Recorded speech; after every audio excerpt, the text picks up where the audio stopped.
Okay, so for part two, we're going to discuss the connection between solving a quadratic inequality by hand and also by looking at a graph. So we're given our equation or our function, our expression of negative x plus 2, x minus 2. We have a visual representation given to us in our graph. And we're actually going to solve the inequality where our expression is greater than or equal to 0. So to give you a little bit of a better idea, so this line is obviously my 0, okay? And when I'm talking greater than or equal to, well, I'm looking at everything that occurs above this line. And then when I'm talking less than or equal to or less than, I'm looking at everything that occurs below that line, meaning my answers are negative, my answers are positive. So first we have to know what our key numbers are, or in this case, our real zeros. Well, we're given on our graph, we can see that our real zeros occur at -2 and 2. But if they were not given to us, then we would just use our factors and we would find them that way. So what we're going to do is we're going to draw our x-axis.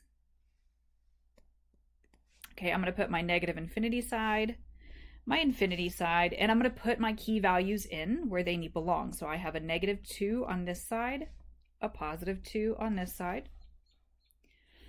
Okay, now my test intervals.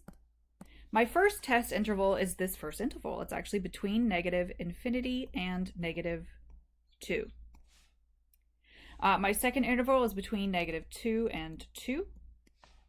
And my next interval is from 2 to infinity. And what I'm going to do is I'm going to choose numbers that are obviously inside of those intervals. So for this first one, I'm going to look for a number that occurs after -2. So I'm going to just say the next number, which is -3. So I'm going to use -3. And I'm going to plug it in to my function or my expression. I'm going to go -3 plus 2 times -3 minus 2. I get -1 and a -5. -1 times -5 is a +5, but that negative on the outside makes that a -5. And all I really care about is that it was a negative answer, meaning I get a negative value underneath my x-axis. Now, between -2 and 2, of course, I have a 0 that occurs between there. So I'm going to take that 0 and I'm going to plug it in. So I get 0 plus 2, 0 minus 2. When I do the math, I get a -2 times -2. So I get a +4. But all I care about is that the answer for this section is positive, meaning all of the answers should be positive between these two numbers. Now 2 to infinity, I could choose 3 because 3 occurs, or I could choose 5, 10, 20, 100, whatever number you want to choose as long as it falls in that interval. Okay, so now I'm going to use that. I'm going to plug it in and I get 3 plus 2, 3 minus 2, do the math, and I get 5, 1, multiply, I get a -5. All that matters is I get a negative answer. So my answers all occur below my x-axis. Now, I need to make a really important distinction. I said greater than or equal to 0, meaning I want all the positive answers. I want the interval where all the positive answers occur, and it will include my -2 and my 2. Okay, that greater than or equal to means that I'm going to be using brackets. Now, we're going to do the same thing, but we're going to do it all by hand without looking at a graph first, and then we're going to use our graphing utility to check our answers. So, the first thing that I'm going to do is I need to know exactly what I'm looking at. I, I, I, I know I'm going to be looking for all the answers less than 0, meaning I want all the answers that are negative. Okay. And I need to solve because I need to know what my key variable is going to be. If I were to solve x minus 4, I would get x is 4. So what I'm going to do is I'm going to draw my line. So I have my negative infinity, positive infinity, and my 4 in the middle. Now, what I'm going to do is I'm going to choose numbers to the left and to the right. So just like I did before. So from negative infinity to 4, I know there's a 0 in there. 4 to infinity, I'm just going to choose the next number, which is a 5. Now I have to take and plug them in. So 0 minus 4, I get an answer of negative 4. So that means that all my answers occur in the negative below the line. Now I'm going to take my 5, plug it in. 5 minus 4, I get a positive 1. All that matters is my answers are all above the line. Now it says I want all the answers that are negative, right? And it says less than, which means I'm going to have parentheses for my answer. So I know that it's going to be from negative infinity to 4 with a parentheses because it is just less than. All right, now actually, sorry, we're going to take a look at it in our graph. So we're going to say on, we're going to go to y equals on, there it goes, y equals, and we're going to plug in x minus 4. And we're going to take a look at our values.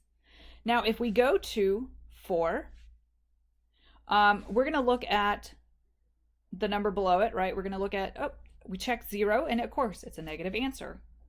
If we go and we look at 5, it's a positive answer. So we know that everything on the right side of it is positive. So we know we're correct. Also, if we were to take a look at our graph, at the 4, everything's below the line. At the 4, everything's above the line. Now, for B, before we can figure anything out, we have to go about factoring this answer first to find our key values. So we're going to take, and we know that this factors down to be x minus 4, x plus 4. So we know that we have a 4 and a negative 4 on our line. Again, I put my line, got my negative values to infinity. I have a negative 4, positive 4, and I'm going to choose values that occur in those intervals. So I'm going to choose a negative 5 for this side. I'm going to choose 0 between negative 4 and 4. And then for this one, I'll just choose a positive 5. So I'm going to plug it in. I'm going to do negative 5 squared minus 16. That gives me a positive 25 minus 16. The only thing that I care about is the fact that the answers should all come out positive. If I plug in my 0 squared minus 16, all that matters is that all my answers are negative. And again, I'm plugging in, so I get 5 squared minus 16. My answers should all be positive. To double check, I'm going to plug it in so that I get x squared minus 16. And I'm going to take a look at my graph and look at my 4. Everything after the 4 or to the left of the 4 is positive. Between the negative 4 and 4 is negative. All right, so we know that we did it correctly. So now we're going to write our interval because we want everything greater than 0, which means that we're looking for all the positives. Well, we have 2 positives, so I know I'm going to have 2 intervals, and I'm going to have a union between them. So I know my first interval is from negative infinity to that negative 4. It's a parentheses because it's just a greater than. Union, I'm going to have 4 to infinity. I'm done. For C, of course, we can't always make it easy. Sometimes we have to look at the more complicated ones. So I notice I have x cubed minus 5x squared minus 6x. The first thing I have to do is factor it. So I know I'm going to have to pull the x out that they all have in common, so that I'm left with x squared minus 5x minus 6 less than or equal to 0. Now I am going to take and I'm going to factor what's in parentheses. What times what gives me a negative 6, adds to be a negative 5. It has to be a negative 6 and a positive 1. If I were to solve each one of these, I have an x equals 0 for the first term, x will be 6 for the second, and x will be negative 1 for the third. I'm going to draw my number line.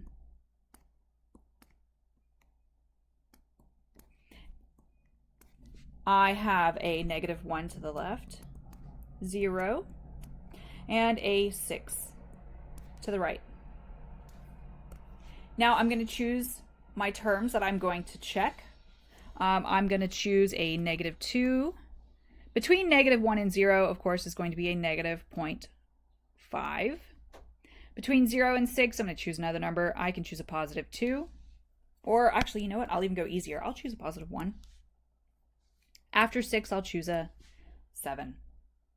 Now, in order to avoid doing this completely by hand, I'm actually going to hit second quit in my calculator, and I'm going to plug them in. So I have an x cubed, so I'm going to plug in negative 2 to the power of 3. That's my x cubed, minus 5 times negative 2 squared, minus 6 times negative 2. I get negative answers. So I know I get a negative answer here. Now I'm going to take second enter. I'm going to change that. So now I'm going to insert, second insert, a 0.5 and delete that 2. Go to the 2, I'm going to second insert, change that to a 0.5, delete the negative 2. And again, second insert, 0.5, delete the 2. Enter. I get positive solutions, so positive. Now I'm going to hit second enter. Now I'm going to delete and change that 5 to a 1. Again, delete, change it to a 1. Delete, change it to a 1. My answers are all going to be negative. Second enter, it rewrites my equation, and I can now change those 1s to 7s that I want to check. And I get positives. I hope you're noticing that there tends to be a trend where it's going to be opposites. So I get negative, positive, negative, positive. That will not always be the case, but for right now, there's a pretty noticeable trend. So now I'm going to write my interval. So I know it's for everything less than or equal to 0. So it means I'm looking for all of the negatives. I have 2 negative intervals, and because of that less than or equal to, it's going to be bracketed. So I'm just going to go through and I'm going to do negative infinity to negative 1, bracket, union my next interval, which is 0 to 6, close my bracket, and that's it. That's where my answers are negative. Now for this last one, I'm going to notice something really quick. It's not greater than or equal to 0, but it needs to be. So I need to make it so that it's got a 0 on that side of the inequality. So I'm going to move that forward to the other side. When I do that, I end up with 3x cubed minus x squared minus 12x plus 4 greater than or equal to 0. Now it's where I need it to look. And I'm going to have to go about factoring this down. So I have 4 terms. So of course I'm going to use grouping.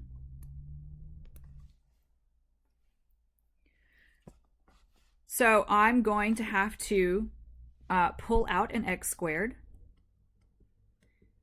so that I'm left with 3x plus, or sorry, 3x minus 1. I'm going to pull that negative out in the front and a 4 so that I'm left with 3x minus 1.